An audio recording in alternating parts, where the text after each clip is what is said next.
Check out this fish pen. Look at that. I got a cooler one that it's all clear, but I gave it to my wife so she could hang on to it.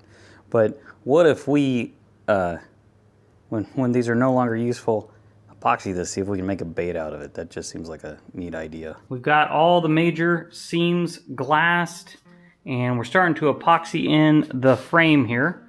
Each one of these will then get some cleats, some extra wood on the sides to give space to put the deck down, and then all the compartments are going to be filled with 2-part marine foam. It'll be like a giant boogie board, but we're getting there. The weather looks like it's warming up. We want it nice and probably about 70 degrees for the 2-part foam to expand fully. So.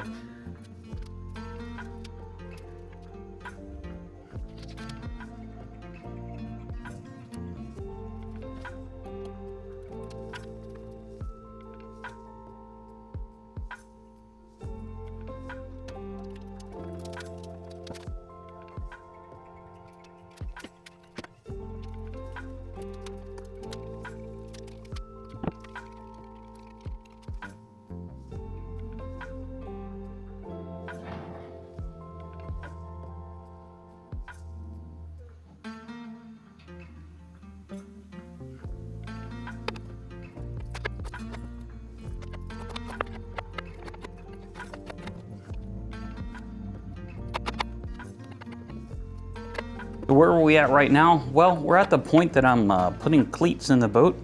These just supports for the deck. Now these are a little low because there's a doubler here. This is where typically you screw in the grab bar as you drive the machine. But back here the cleats are flush with the ribbing. And then we have to do cleats along the side just so the sole has something to be on. And I have these old cedar strips from a canoe. I thought I was getting a lot more whenever I ordered these, and I wasn't. These are cedar strips that are coved and beaded, are incredibly expensive. But I also went and got, for the rub rails, doing some research, I thought it would be easier to adhere to the side and follow the curve if I laminate the rub rails. So what I found was these trellis slats, okay? And they're 1.5 inches across, they're 1/4 inch wide, but they will bend pretty freely, and it would require doing it in phases, but I figure on the inside and out, I can laminate these in phases and then stagger the seams, and that'll do just as good of a job as if I'm trying to force a 3/4 inch board across it. So that's currently the plan. So that's where I'm going. I have to finish the cleats first before I fill these spaces with foam. Now there's something else. I saw a different build. So the first build I saw of this, of one of these boats really cruising around on YouTube, was Schwind Outdoors, and his is about 6 or 7 years old now. But I found another one that they had a different way of doing the boat.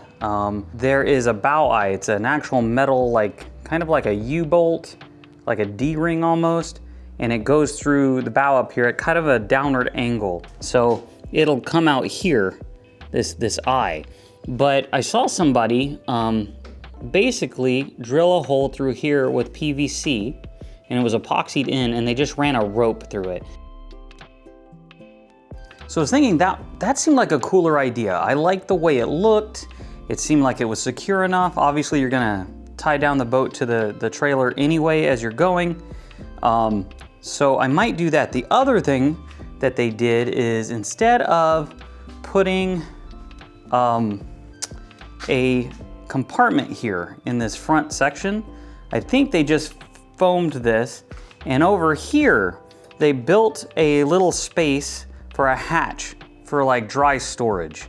So I thought that was pretty cool too. I like that it was being in the floor. So that might be where I'm going as far as that goes. Again, I really like the idea of that rope pull there.